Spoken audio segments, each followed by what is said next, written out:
सेबी ने अमेरिकी short seller firm Hindenburg research को 46 पेज का एक कारण बताओ नोटिस भेजा है, जिसमें सेबी ने अलग अलग मुद्दों पर हिंडनबर्ग रिसर्च से जवाब तलब किए हैं।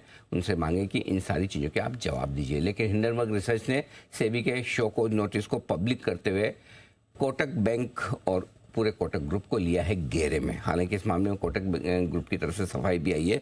पहले तो पूरा मामला क्या है समझिए, क्या नोटिस सेबी ने भेजा है, हिंडनबर्ग ने क्या जवाब दिया है और किस तरह से कोटक के वाले मामले पर कोटक ग्रुप की तरफ से सफाई आती दिखी। आशीष चतुर्वेदी हमारे साथ हैं इस वक्त, जो पूरा डिटेल में मामला बता रहे हैं। आशीष बताइए क्या कुछ हुआ है। सर, जो शो कॉज नोटिस मिला है हिंडनबर्ग को, इसके बाद अगर आप देखें तो उन्होंने पलटवार करके ये कहा है कि जो शो कॉज नोटिस मिला है बिल्कुल पूरी तरीके से बेमतलब है और इनफैक्ट इसमें ये आरोप लगा रहे हैं कि सच को उजागर करने की जगह इनकी आवाज को अगर आप देखें तो दबाने की और चुप करने का प्रयास यहाँ पर किया जा रहा है। ये कह रहे हैं कि सेबी ने जानबूझकर कोटक ग्रुप का जो नाम है ये नहीं लिया, इसमें कोटक ग्रुप के फंड की जगह के इंडिया अपॉर्चुनिटीज फंड इस शब्द का इस्तेमाल किया।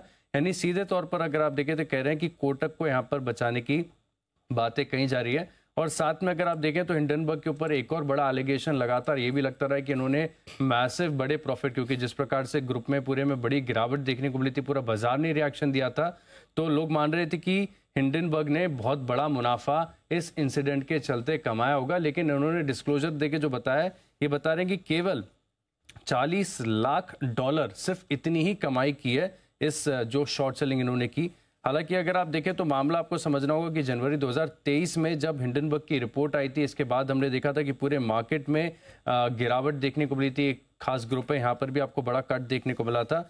लेकिन आरोप लगातार ये बन रहे थे कि एफपीआई रूट से इन सभी स्टॉक्स में दबाकर जो है शॉर्ट सेलिंग की गई है और इस रिपोर्ट से पहले शॉर्ट सेलिंग की गई है। तो ये एक बड़ा कंसर्न था, आरोप था। हालांकि अगर आप देखें तो आज कोटक के स्टॉक में गिरावट भी देखने को मिली थी। थोड़ी देर पहले एक क्लैरिफिकेशन आया है, जिस क्लैरिफिकेशन में सीधे तौर पर ये कहा जा रहा है कि हिंडनबर्ग अगर आप देखें तो ये इनका कोई भी पार्टनर नहीं रहा है। ये याद नहीं, इन्हें कह ही रहे हैं कि बिल्कुल रिकॉर्ड्स में कहीं पे भी नहीं है कि इनका पार्टनर है या फिर क्लाइंट है। तो सीधे तौर पर अगर आप देखें तो इसको खारिज कर दिया है। हालांकि स्टॉक में आज आपको प्रेशर देखने को मिल रहा है। तो हिंडनबर्ग का ये कहना है कि उन्हें सिर्फ 40 लाख डॉलर, सिर्फ यानी कि 3500 करोड़ रुपए के आसपास का मुनाफा है। 3500 करोड़ रुपए का वो कह रहे हैं।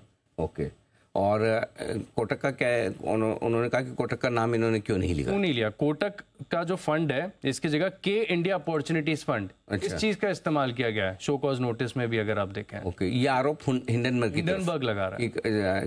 ओके, और कोटक का ये कहना है कि हिंडनबर्ग कभी हमारा क्लाइंट नहीं था। ना क्लाइंट है ना पार्टनर रहा है। अच्छा, लेकिन शॉर्ट सेल के ऊपर उन्होंने कुछ नहीं कहा और कुछ नहीं कहा। ओके, तो ये है। अब विस्तार से एक बार, कितना 48 पेज की रिपोर्ट है? 48 पेज की रिपोर्ट है, 46 पेज हो। 46 पेज 46 बड़ी रिपोर्ट है और बहुत सारे इसमें सवाल उठ रहे हैं, सवालों के जवाब भी आ रहे हैं, आरोप प्रत्यारोप चल रहे हैं। तो देखते हैं आगे इनमें और क्या खास बातें निकल कर आती है। लेकिन फिलहाल आशीष ने आपको दी है पूरी की पूरी जानकारी।